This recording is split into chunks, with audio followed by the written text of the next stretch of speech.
Lascancorla, and delighted to be able to contribute briefly on the Gambling Control Bill before the Dáil this evening. And this comprehensive bill, of course brought forward by Fianna Fáil, is mainly based on the general scheme of the Gambling Control Bill 2013. And at the beginning of the year, I think, Minister, you got Cabinet approval to draft the updated general scheme. But you may have answered this, like why was the government drafting another general scheme when you previously did nothing with the 2013 bill? And it's not just time to accept this private members' bill and allow it to be, amended and brought, I think, into the kind of legislation that we need at committee stage. A key difference, of course, seems to be whether the badly needed regulator would be fully independent or established under the aegis of the Department of Justice and Equality. The bill before us has the regulator, of course, within the department and provides the regulation of gambling in Ireland. But it's long overdue, of course, given that our current gambling legislation dates back to the Betting Act 1931 and the Gaming and Lotteries Act 1956. Under Part 1, Section 2 of the bill before us, interpretation of gambling is defined as gaming, betting, participating in a lottery or bingo and amusement. However, I note that the activities of Horse Racing Ireland, the Irish Greyhound Board, National Lottery and financial spread betting won't apparently be regulated by this legislation, and the daily fantasy sports also have been omitted from this and indeed the previous 2013 bill. Gambling through remote communication, of course, is provided for and means the internet, phone, TV, radio and any other kind of electronic or other technology for facilitating communication is open to regulation. And it is, of course, a hugely important aspect of the bill because access to gambling, of course, has largely moved online. And Part 2 of the bill sets out the functions of the Minister and provisions for the establishment of this new office for gambling control and outlines all the general characteristics of such an Office of State, including the Chief Executive and staff, codes of practice, etc.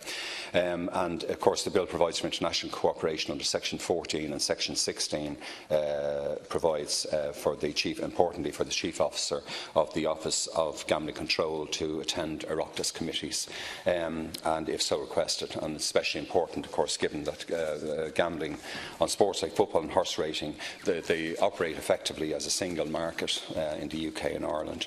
And Section 78, of course, provides for the establishment of the Advisory Committee on Responsible Gambling, and such a committee should include a representative from the community or voluntary sector. But I believe that this should be amended at committee stage to either reduce the number of licence holder representatives down to 1 or increase the number of the community voluntary representatives to 2 or 3.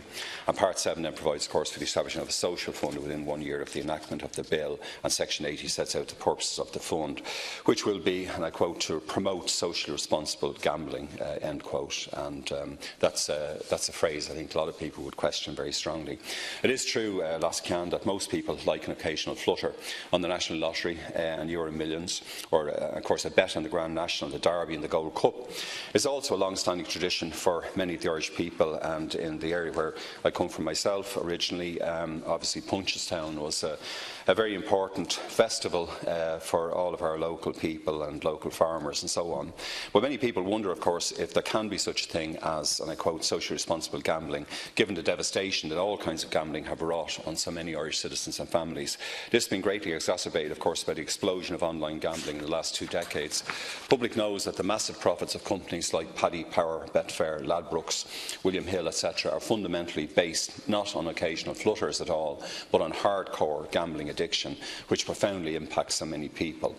And as you know, Minister, the human cost of gambling addiction is real and particularly acute here in Ireland. Recent statistics from the Rutland Centre have shown that there was a 3-fold increase in presentations with gambling addictions, up to 9% compared to 3% just 3 years ago. Other reports have shown that 1 in 10 people in Ireland have a serious gambling problem, and The Economist named Ireland as having the 3rd highest rate of gambling loss per capita in the world in 2017 at almost $500 per adult.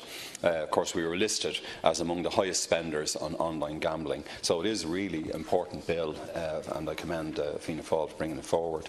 We had a lot of references in some of the literature and responses to the bill about nanny states, but the nanny state argument, it doesn't really walk whitewash when you listen to the devastating real-life testimonies, like the Galway hurler that David Lennon, that the deputy just referred to before me. And David has spoken publicly about struggles with gambling addiction, which began about 16 years ago. We've also, of course, heard again recently the tragic story of Tony O'Reilly of An Post, and the devastating impact of his addiction for himself and his family. I must say I admire the incisive and witty writing of Declan Lynch of the Sunday Independent, who has written, I think, very powerfully on the appalling impacts of gambling addiction on families and individuals in our country. And when you do hear these stories, you do have to take a very clear, very strong view on gambling, and that's why this legislation, even in 2013, it probably should have been maybe 10 or 15, a decade before it, that we should have we should have dealt with it. And with regards to the social fund, Paddy Power's submission urged the government to explore the UK model of operators voluntarily contributing to the Responsible Gambling Trust instead of basing contribution on turnover. But according to problemgambling.ie, just 63% of licence holders contributed during 2014-2015, and 2013 6.5 million was paid into the RGT, while profits of 1.42 million sterling, that's 6.5 million sterling, were posted for the industry. And just last week, of course, Paddy Power Betfair's first quarter profit announcement showed that its earnings actually dropped 6% since the famous merger, but still expecting a full year result of between 470 million and 495 million pounds sterling. And of course, Paddy Power Betfair also reported an 18% increase over expectations during 2017, and this year is increasing its marketing spend by £20 million. But apart from monetary and addiction problems, that website also claims US statistics show that 1 in 5 problem gamblers attempt suicide.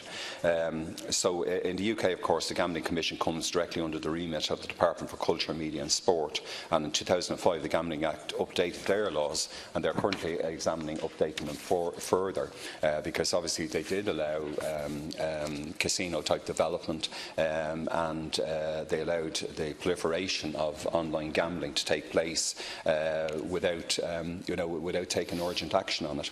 The UK government is also looking at lowering the maximum stake that can be paid into fixed odd betting terminals, or slot machine-type betting, and it's good, obviously, that type of gambling has been outlawed here.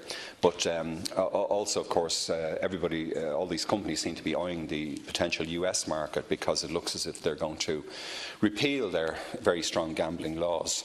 We also, of course, have a strong interest in the European Union, and it's estimated that approximately 6.8 million people across the EU are gambling online, and the 2015 revenue for just that sector of gambling was expected to be around 13 billion. The total gambling market in the EU is something like 85 million euro.